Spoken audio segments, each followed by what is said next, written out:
Ladies and gentlemen, good evening and welcome back to another episode of the Heron's Haven podcast here on the Soulful Soccer channel. My name is Matt, your host as always, and we're back here with another late night episode here. It's gonna be Campana's out, officially kicked out of the door. See you later, traded by Inter Miami as of a couple of hours ago. We're gonna talk about him. We're gonna talk about kind of the positives and negatives on his deal and what that means for us. Inter Miami's whole dilemma in the striker position and around other places in the squad. We're gonna talk about the schedule that has been released earlier today as well, who we're going to be playing, what is the first game of the season, what is kind of the periods, like the busy periods that we should be looking out for, um, and things like that. And so much more. We're going to get into all of that in this episode tonight. Thank you guys for tuning in at such a late time. It is currently 10 p.m. Eastern time. So if you're joining from the West Coast, which I feel like most of you do join, I appreciate you guys. Actually, it's a lot better time for you. It's like 7 p.m. for you guys. So, but yes, let's get straight into it. First of all, Campana. Campana. We already have Lionel Monaco in the chat. We already have Ace Lionel in the chat. I really gotta get a new mouse because I got this new mouse and it keeps disconnecting and it's really frustrating. So I really apologize, guys. But Ace Lionel is here. Ace Lionel Monaco's here. Let's talk about Campana. Let's talk about this deal. Now, if you guys didn't see the news, Campana has officially been traded to the New England Revolution for a record fee, an MLS record fee of $2.5 million guaranteed in GAM money. That was announced earlier today, like around maybe in the afternoon, I would like to say. But we're going to talk about the contract details in just a bit. I'm going to show you guys that so you guys can read it along with me. But what do I think overall of this deal so far before we even get into the contract? I'm very mixed emotions because I've noticed that a lot of people, it's either like people are really for it or people are like really butthurt and upset about it. And I want, I'm definitely not butthurt and upset about it. I'm definitely not kind of pro trading Campana. And I'm going to give my reasons for it right now. I think Campana, I thought was probably a good backup for us. I mean, like I know we have Suarez and there was no way that Campana was going to fit into the starting 11. Like there was no way that he had a place in the starting 11 at Inter Miami. But I thought he would just be a pretty decent backup. I mean, like having the experience playing in the Premier League and even just playing in, I don't know. He was a young guy. He probably could have been a pretty good MLS player for the long run. And so I think that's kind of a downside when it comes to trading him. I think the fact that we don't have a backup striker now is very worrying to me. I mean, obviously, you would want to assume that Inter Miami have something lined up to replace Campana because that um there's just no way that like Inter Miami would trade Campana to another club in the MLS and just not have a backup plan for it. Um, but yeah, so that's something I'm in the hopes that is happening is like we're in talks with somebody or for a player, whether that's an experienced player, whether that's a young player. We're gonna need another striker or two because Suarez is only gonna play one more season. There's no way he goes to 2026. Highly doubt it. But after 2025, after this season, we're going to need a striker. We're going to need somebody to take Suarez's place and really kind of hit the ground running and be our number 9. And I honestly thought it was going to be Campana. I really thought Campana was going to be that guy after Suarez left because he's already been with us, excuse me, for like 2 years. Um, but apparently not. Inter Miami doesn't see it. Machirano doesn't see it and things like that. I'm literally trying to pull up your guys' chat, but my mouse is actually the worst mouse. I spent a lot of money on this mouse and I really want to return it because this is like I bought it on Amazon. It keeps disconnecting. Like it it's so bad. This is the first time I'm using a wireless mouse. Skrilla says that Campana is overrated. Ash is saying, what kind of a team is Inter Miami trying to build? And that is such a great question, Ash. And I'm not even going to sit here and pretend to know what the game plan is for Inter Miami, for Javier Mascherano, because a lot of players have left. A lot of the backup players have left, especially we had some youth guys leave. We don't we both of our both of our backup goalkeepers left. Zero clue what the strategy is here. And it obviously isn't purely Mascherano, right? There's a whole board. Obviously, I mean, Chris Henderson is not with us anymore. We have the Barcelona guy that I keep forgetting his name, is kind of running the show now. So I don't know what his strategy is, but we're gonna like trying to figure this out together. I'm gonna be on like we're gonna try to figure it out together. We have Skrilla saying we got a lot of money and we can use it for the backup. Okay, yes, we did get. Honestly, the details behind this trade is actually really really good, and I'm gonna pull it up for you if my mouse decides to work. Um, I honestly, it's so bad, dude. I don't know how. Like, it gets worse and worse every time, and I feel like on stream it gets really really bad. But it just keeps turning off. I can't even switch scenes. I can't switch scenes to what I want to show you guys. Um no, I can't. I still can't do it. So that's gonna be a delay. I'm gonna keep reading you guys' comments until I can actually pull this thing up. But yeah, we do get a lot of money from it. Okay, I pulled it up. Perfect. Can we switch now? Thank you. This is straight from the MLS website. So the trade details: Inter Miami could ultimately receive $3.2 million in GAM in return for the 22-year-old Ecuadorian international, with an additional $750,000 in conditional GAM, hinging on performance-based incentives. So essentially, if Campana does well for the Revolution, then we get paid. Listen, like we get paid. So we want Campana to do well at New England so then we can get more money. So we want that. We want that. That's good. He's underperforming the last year. Unfortunately, when he dyed his hair, it was over. Yeah, I feel like the dyeing hair thing and the shaving the head, it's been such bad luck for Inter Miami. I think Suarez is probably the only one that kind of broke that curse. But it also says that Inter Miami will additionally receive an international roster slot. So we'll get an international roster slot, which Campana did not take up. He also didn't take up the DP slot. So we just got a free international roster slot for the 2025 and the 2026 season. So we'll have an international slot this season and an international slot next season, which is awesome. They also retain a sell-on percentage for any future transfer for Campana. So essentially, if Campana ends up moving to England, moving anywhere in Europe, or moving to another club in the MLS for any sort of fee, we will get some sort of sell-on percentage for it, which is awesome. The previous MLS record fee was in 2022 when FC Dallas acquired Paul Ariola for 2 mil in guaranteed GAM plus 300 in conditional GAM. So we broke, essentially Campana broke the the MLS fee record. So congrats to Campana for making history in the MLS. But essentially that's the deal. It's a really really good deal, guys. I'm not gonna lie to you. We got Campana for, I think he was valued around 2 million. We're we ended up getting 2.5 million guaranteed, plus all the bonuses and the incentives and the conditional stuff. It's really really good stuff. Mike V's in the chat saying, I'm really happy for Campana. If he gets two wingers and a classic 10, he'll be the Pichichi. He'll be the Pichichi. I'm assuming that means he'll just be that guy. Suarez needs to on rub Vicks Vapor Rub on his knees. Sure. I mean, after the departure of Campana, Suarez is really gonna need any sort of medication, any sort of just recovery, like stuff for his legs, his knees, because he's going to be running a lot. And we're going to talk about that when we get into the schedule, because I feel like there's certain windows and gaps in this schedule where it's going to be really really tricky for us if we don't deepen and add depth into our roster. So we're going to get into that later after we talk about Campana. Bro, I'm pretty sure Miami's gonna go with someone young. I really hope so. I mean, like, we need to think about the future as well. If so, I mean, I forget who said it, but somebody said that um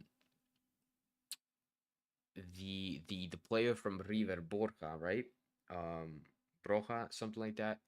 The striker from River is linked to Miami, and essentially he's like the only player that's linked uh in terms of the striker position. Um, the Colombian guy. He's like 31 years old. I'm trying to look him up, but yes, 31 years old. Miguel Borja, Colombian player. Yeah, this is the guy. So apparently he's linked to Inter Miami. Don't know how that. I don't know how I feel about that. He's a class striker. I'm not taking anything away from him. He's really really good for River. Um, but it's like okay, we have Luis Suarez, who's like 35, 36, 37. I don't know how old he is. He's really old. We have Suarez, who's only going to play the rest of the season if he's even fit. Now we're going to have Miguel Borja, who is 31 years old, who is going to turn 32 in January. Um, so we're going to have a 32-year-old striker who, what, is going to come off the bench, who's going to, like, he's not going to take Suarez's spot unless Suarez is injured. So it's like, how long are we going to have Borja for? Like another season or two? Like it doesn't really make any sense. So it would make sense to get Borja and then get a young player, a young striker that has the potential to kind of lead this team into the future and learn from Suarez and learn from Borja and just kind of take it to Miami to the next level. But so far, like there just hasn't been any just knowledge of that. Like there's just we just don't know what the game plan is, and that's what kind of worries me is that we're just kind of left in the dark because I feel like Inter Miami are still trying to figure all this out. Mike V is saying Mascherano doesn't call the shots, obviously. Thomas says Drake, Taylor, and Gressel are next. By I definitely can see Gressel leaving. I definitely see Taylor leaving.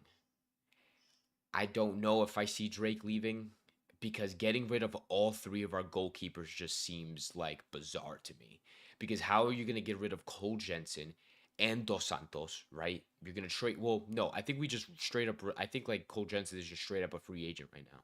We traded Dos Santos and we essentially gave him for to the new clubs to San Diego, and now we're just left with Drake Callender and then possibly um the backup goalkeeper that I don't know how I just forgot his name, but Ustari, and now Ustari like apparently like we can still renew his contract if we wanted to.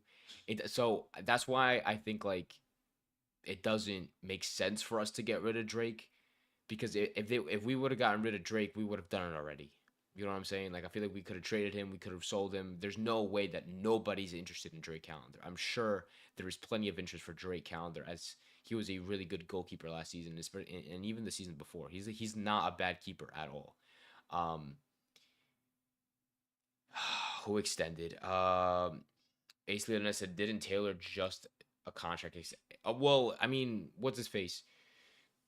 CJ Dos Santos did we had the option to extend his contract too, and we still ended up trading him. So trading just because you extend your contract doesn't mean you still can't be traded. Obviously, you can still be traded. Um, I could see Taylor get traded because of his situation with the club this at the end of this year, not getting a lot of game time, really inconsistent performances in the back end of the season. I don't think he played a postseason game to be honest. So but yeah, it is what it is. But essentially, but what I'm trying to say is that Campana did pretty good. I mean, like for what he from what he did at the club, honestly, I mean, like he's the club's second top goal scorer in our history, and the first one is Messi, and the guy behind him is Suarez. So he's been a really quality player for us. I believe he scored 32 goals. Let me pull it up for you guys. He scored 32 goals in like 100 games, which is awesome. It's just like it's really really good. It's really really good. And he surpassed Gonzalo Higuain. Um, and Suarez is probably going to surpass Campana after this season if he does well and if he stays fit. But I'm gonna try to stay like pretty optimistic about this sale or this trade, I should say, because I'm hoping and I'm assuming and I have a lot of faith that Inter Miami did this for a reason and not just simply because they don't think Campana is good enough, but because they have something in store. And I think that international roster slot could really, really help us. Um, because honestly, the more international roster slots we can get, like that's kind of the better. Because I feel like that's essentially what we're going to be going for. It's just signing international players until we can win the league. Which I mean, if it works, it works. Hey, it is what it is. Um, the whole world seems to be linked to it. And Miami says, I mean, yeah, when you have Messi on the team, everybody wants to play with you.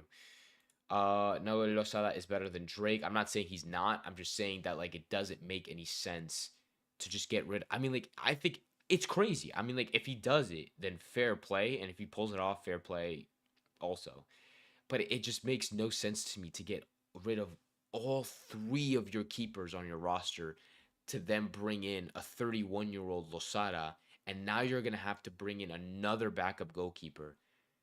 It like it's a I feel like it's a lot. Like it's just too much. Like you could have kept Dos Santos. You could have kept Cole Jensen as a backup, as like an emergency backup, and then maybe keep Drake and then bring in Losada to compete with Drake. I don't know. Like it. I honestly don't know. But I just think getting rid of all three keepers at once in one window is just I think it's just crazy. I think it's insane. But I mean, if you're gonna sign three keepers, just be my guest. I mean, there's so many other positions, and I've said this in the previous stream, and I don't want to make it too repetitive, but I said in the previous stream that there's so many other positions that I think we need to be focusing on, and goalkeeping like just shouldn't be a priority. I mean, like we had Dos Santos, we had uh or have Drake. Why are we trying to change the goalkeeping situation when we should be looking for a backup left back for Jordi Alba, and somebody who could take his spot. We need to be looking for center backs. We need to be looking for a CDM, a defensive minded player. We need to be looking for a left wing, both starting and backup. We're going to need to look for now two strikers because Suarez is going to be leaving next year. Uh, we're going to need a backup for Suarez for when he gets injured, and then we're going to need a backup to the backup.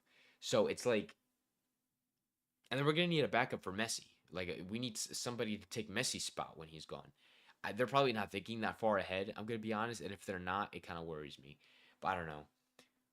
To make it so, to kind of just wrap, I'll wrap up the Campana situation because at this point we're just kind of talking about Miami's dilemma. So before we continue talking about Miami's situation in terms of their players and stuff, I just want to say thank you to Campana for everything that he's done for the club, being being one of the club legends in terms of appearances and scoring, and I think you've won the hearts of a lot of people. So thank you. I wish him the best at New England, and I kind of hope that he proves Inter Miami wrong. In terms of getting rid of him because we did the same thing with Julian Carranza. And I don't know if anybody made that comparison yet, but remember when we sold Julian Carranza or we traded him to New England Revolution and he popped off? Or no, we traded him to the Philadelphia Union and he popped off and now he's playing in Feyenoord. So and I literally always wanted to see Julian Carranza play like properly for Inter Miami, and he almost never got that opportunity. So hopefully we didn't make that same mistake with Campana, but I do wish him the very best. Ace Lionel is feeling pretty optimistic about the sale of Campana. I doubt Miami's going to start the season with no backups, and hopefully we can get a solid defender. We're gonna need more than one defender. We're gonna need at least two center back signings. Probably a veteran center back and maybe a younger center back. We are going are we getting a roster advice from Will Nancy about goalkeeper? I don't know. But whoever we get it from, honestly, I don't know. Like, guys, like, I can't sit here and pretend like I know what's going on with Inter Miami because normally I would sit here pretty confidently and talk about the club and our situation and what we can do and what we should do, what we will do. But at this point, it's like, well, what are we gonna do? I have zero clue what is going to happen, but we are in desperate need of every position on the field.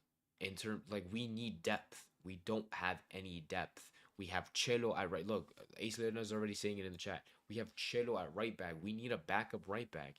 I don't know if Gressel's gonna be playing there. Like we don't know what this system is gonna be. Like this next season is so in the unknown that it's exciting, but it's also kind of scary because we're getting rid of a lot of people, we're getting rid of a lot of players, and we don't know who we're bringing in, or at least the fans don't know what who we're bringing in, and so we just have to have faith in the board and in the manager to put together some sort of tactic or philosophy for this team and to hopefully bring in players that could fit into our system and fit into our philosophy to bring us a success because last year or this past year in 2020, I keep saying last year, but it's literally this year in 2024. 2024 was supposed to be the year that Inter Miami won the MLS Cup, but they threw.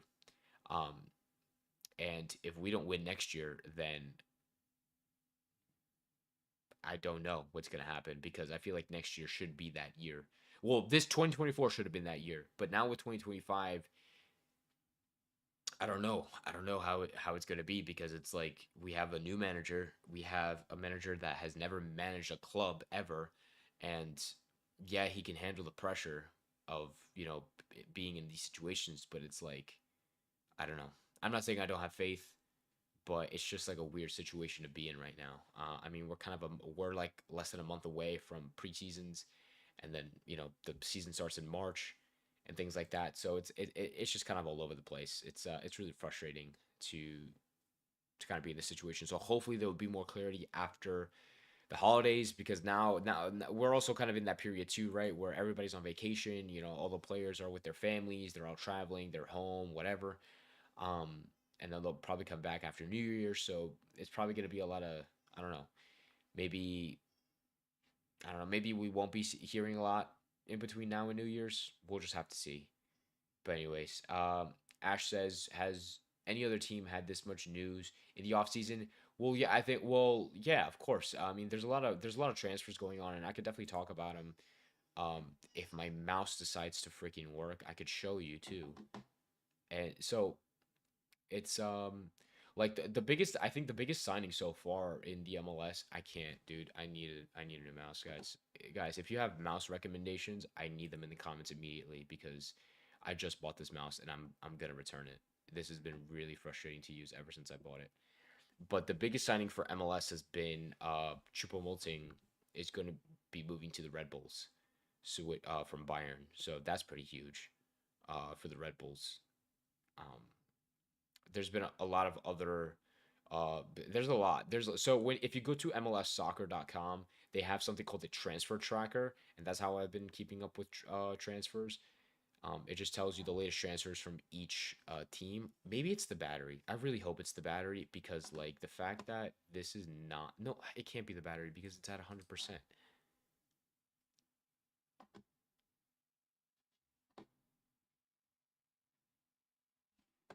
I really don't know what it is, but it keeps disconnecting. Anyways, my feeling is that they're bringing in players with good football IQ and technical skills. We got a lot of money and salary cap, which is okay. Which is like the biggest thing to kind of take out of this, right? So yeah, we're selling Campana. We're getting rid of. We sold obviously Diego Gomez. Don't know if we're gonna be keeping Matias Rojas, but we're selling all these players, right? And that means we have a lot of money. That means we have money to play around with. So hopefully Inter Miami can just use the money that they've accumulated with all these trades and the transfers and things like that, and actually be able to sign players um of like with just good quality. And because that's something that we're going to need if we're going to compete not just in the MLS and obviously in the MLS playoffs or MLS Cup, but we're going to be competing in CONCACAF Champions Cup. We're going to be competing in Club World Cup. We're going to be competing in Leagues Cup. So we need to have a very, very deep roster. And not to mention, international duty is going to continue to happen throughout the season. So it's going to be very, very challenging. With that being said, we'll jump into our schedule and take a look at that because there are, like I said, there are windows and periods where the schedule is very busy. It's gonna get very, very hectic. So if you guys want to join me here, this is what it looks like. Why is it? Do you guys see that clearly here? It's like really big. I think you guys should be able to see that pretty fine. Yeah, I'm putting it up on my phone. Yeah, you guys should be able to see that fine. I am blocking a little bit of it, but uh, you're just missing the one game, which is the Nashville game, but it's fine. Or I can make myself smaller. Hold on, I could make myself smaller like this. Um, okay, so this is the schedule. The first, so oh shit, come on, there we go. Okay, so the first game here against NYCFC. This is at home. First game's at home is always good. 2:30 p.m. kickoff. It's a Saturday, so we are the first game of the season. Like the first game of the MLS 2025 season is going to be us at 2:30 p.m. kickoff on a Saturday. Very very weird time. Uh, I mean like it's gonna be hot as balls here at that time at 2:30. But I mean hey, it is what it is. I think that's kind of like one of the only times it's a pretty early kickoff, but we do have quite a few that are like 4:30, 6 o'clock games. So we're gonna see. I mean, like it's probably because we're playing like Western Conference teams, but we'll keep going down the road. We'll go kind of month by month and see like what's good, what's bad in terms of oppositions.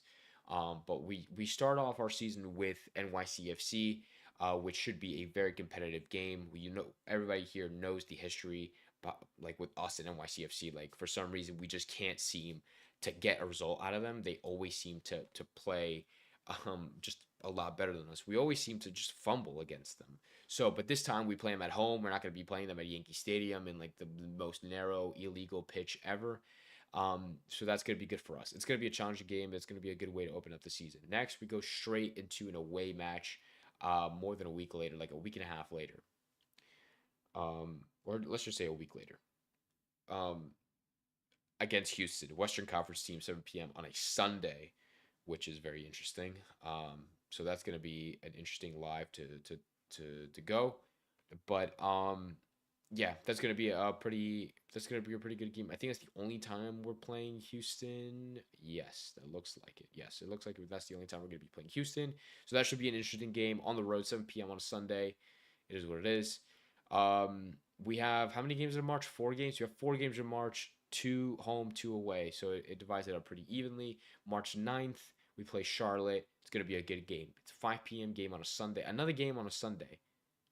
That's actually weird. I'm looking at it now. March 2nd, 9th, and 16th, they're all on Sunday. That's like never happened before. So I don't know why they're doing it that way.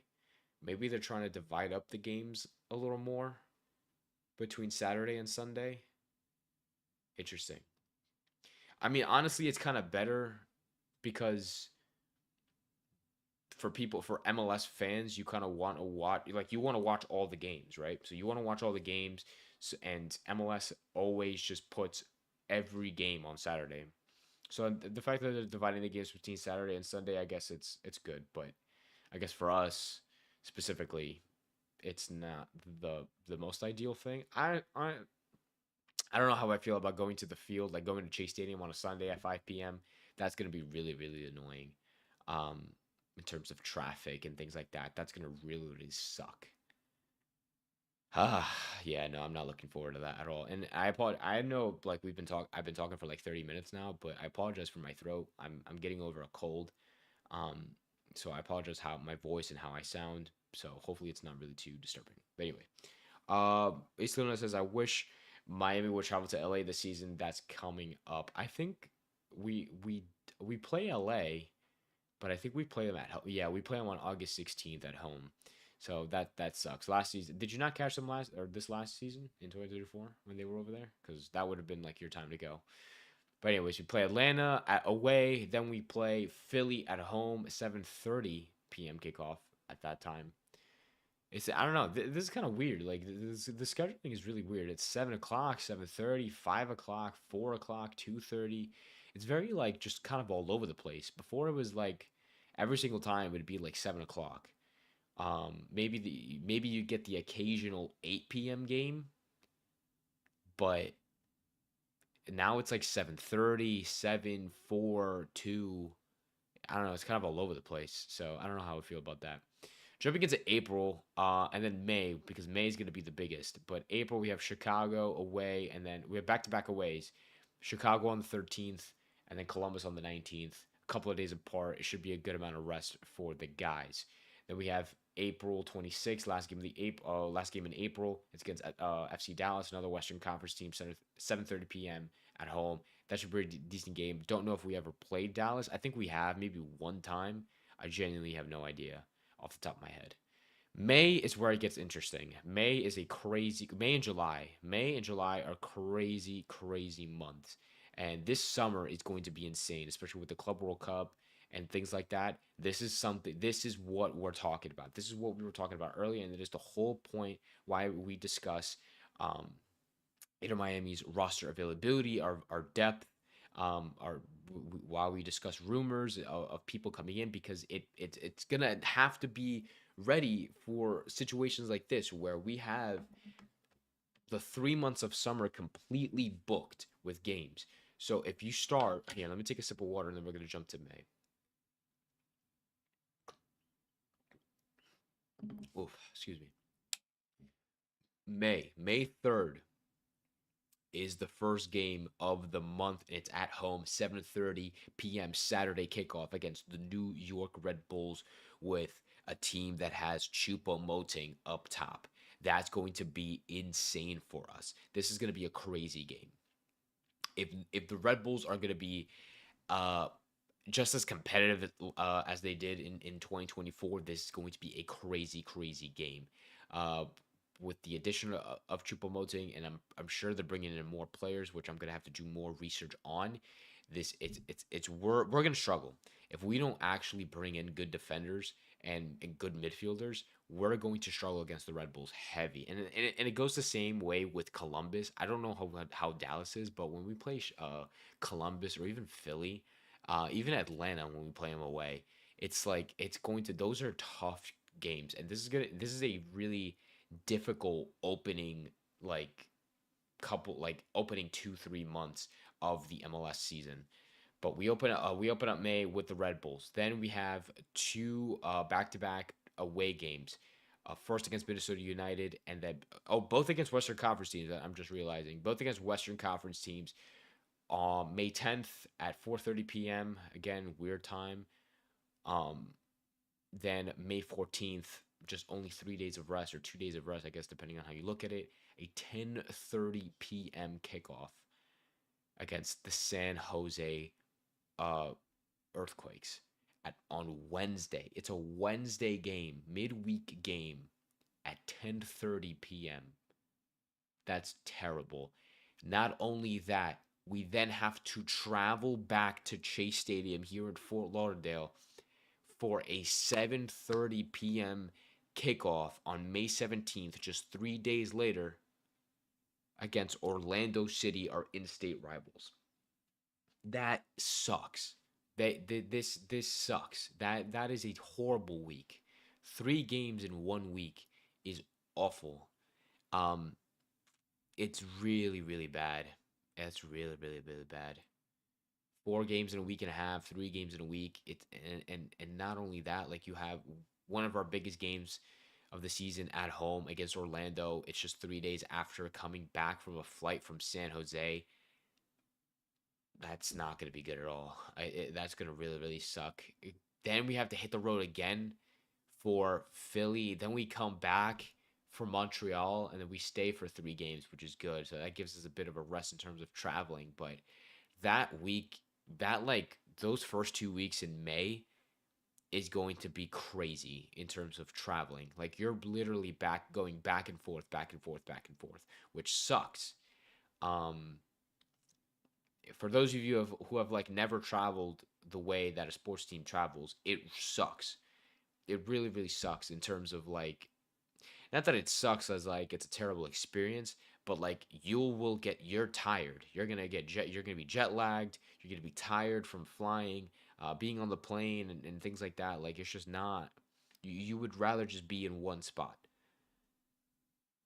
And yeah, it's just really, really that's going to be really difficult for us. So if we're not properly prepared for that in terms of bringing in the appropriate players, bringing in more younger players, experienced players, whatever you want to call, like whoever we want to bring in, just players who um, uh, who can help us in these situations, then we're going to struggle. We're going to struggle bad. But Philly, then we have Montreal. Like I said, three back-to-back games in May. We're gonna close out May with Columbus at home, 4:30 kickoff on a Saturday. Fucking weird. Then we only have the one, the one league game in June. It's on June 28th against Atlanta at home, 7:30 p.m. kickoff on Saturday. Obviously the Club World Cup is going to be taking place, and I don't know if Leagues Cup happens at this time also, or I think Leagues Cup happens later on in the season. I forget when Leagues Cup happened for us this year, but it's whatever time of the year, that's gonna suck. June is gonna suck. June is gonna be a really shitty month, and I feel like July is gonna be from May, June, July is gonna suck balls. Like it's really really gonna be bad. I'm trying to click on your comments, but I can't do it because my mouse is shit. But Ash says, I hope Macerano practices workload management. I really hope so too. Ace Leonardo says, I wouldn't be too concerned about Choupo-Moting. I mean, look at Giroud and LA Galaxy. He hasn't been good for them. Uh, he hasn't been good for them most for the lack of service. I think just Giroud probably just had to just needs time. I think Giroud is probably gonna pop off the season, and not to bring up the fact that LA Galaxy are going to be bringing in Griezmann. Like it's crazy. Like that's gonna be crazy. Where's my mouse, bro? I can't even see like where my mouse is located. This mouse sucks, bro. This mouse is so bad. Anyway, um, what else? Where are we? What did I say? June? Okay, July. July we have 1, 2, 3, 4, 5, 6, 6. We have 6 games in July. How many did we have in May? 1, 2, 3, 4, 5, 6, 7 games in May. 7 games in May, 6 games in July. We start off July with back to back away games. Back to back away games just 4 days apart after the 4th of July. Oh my gosh, against Montreal, Canada. So we have to travel to Montreal on July 5th, the day after 4th of July, for 7:30 p.m. kickoff on a Saturday. Then we have to travel to Boston to play Leo Campana and the Revs at Gillette Stadium for a midweek game, Wednesday, 7:30 p.m. That's gonna suck. We come back for one game against Nashville, which should be a competitive game. Um, we go back on the road, Cincy and the Red Bulls. Cincy, which is interesting because we're playing Cincy essentially back to back. So we're gonna be playing Cincy July 16. We play Red Bulls, and then we play Cincy at home on the 26th, which is interesting. Um, I guess Cincy are going to be very competitive. They're probably going to be the same Cincy that we've seen this last year. So it's going to be really, really, really tough for us. Like I honestly, yeah, it's going to be tough for us. Then we have a bit of a break, I would hope, and then August we pick it back up in August 10th, Orlando City, the second half of the Florida Classic or the Florida Derby, whatever. August 10th at the Inter&Co whatever stadium. Then we host LA Galaxy. That's gonna be a crazy game. I can't wait for that game. We host the Galaxy on the 16th, which is only 6 days apart, which is fine. It gives us a lot of time to rest. Another week later, we travel to DC. It's good. We'll have another week of rest. Another week of rest against Chicago at home. Another week of rest, or maybe like 2 weeks of rest against Charlotte. Then we have two back-to-back games, Seattle and DC. That Seattle game should be pretty fun. We have DC, which we should be winning. We play NYCFC away. We play Toronto away in the last 2 games of September, and then we close out the season with a game against New England again with Campana at home. That's gonna be a crazy game too. Campana returning to Chase Stadium in front of his home crowd in a New England shirt. That's going to be very interesting to see how that unfolds at the end of the season. And then we'll close out we end the 2025 regular season with a game against Nashville on the road. Saturday kickoff. Plenty of time between October 4th and the 18th. What is that? 14 days? Yeah. So yeah, that's the schedule. I think it's a very wacky schedule. It's a very very wacky schedule. I'm sure that the majority of the MLS teams are like that, but there's just a lot of it's going to be a lot of traveling. I mean, like we have so many like either back-to-back away matches or just like away home away home away home and between May and July, it's going to be hell. It's going to be absolute hell, but not just in the regular season, but for Club World Cup and just for CONCACAF Champions Cup because CONCACAF Champions Cup is in the beginning of the season. So that's gonna happen in like March, April, and maybe in May. So I can't even imagine what our schedule congestion is gonna be like. Like in the beginning of the season, like just throughout the entire season. It's going to be so bad. I'm not even gonna lie to you. I kind of hope that we get knocked out of one of those tournaments so that we could have just some sort of room for recovery because being like how are we going to be able to compete in all of these tournaments with almost zero like break in between? I don't know, it's very very crazy. It's a very wacky schedule, especially with all the time differences with the start times and the kickoff times. Excuse me, like 7:30, 6 o'clock, 4 o'clock.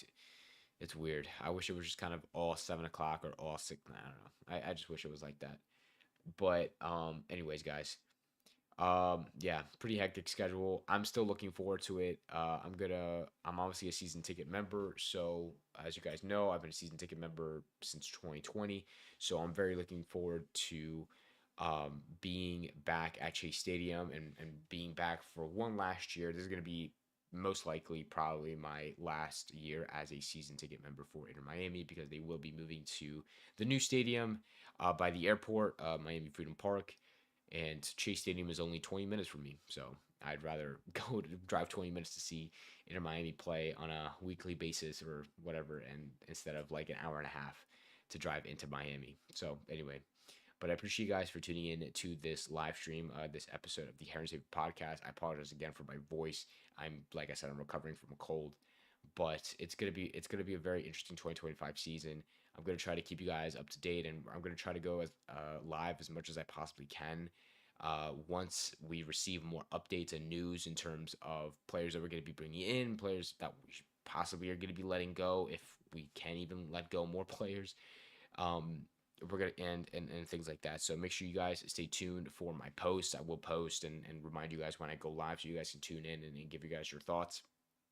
But yeah, hope you guys have a great night. Thank you for sticking or for tuning into this late stream, and hope you guys have a great rest of your night. And I'll see you guys pretty soon. Have a great rest of your weekend as well. Thanks, guys.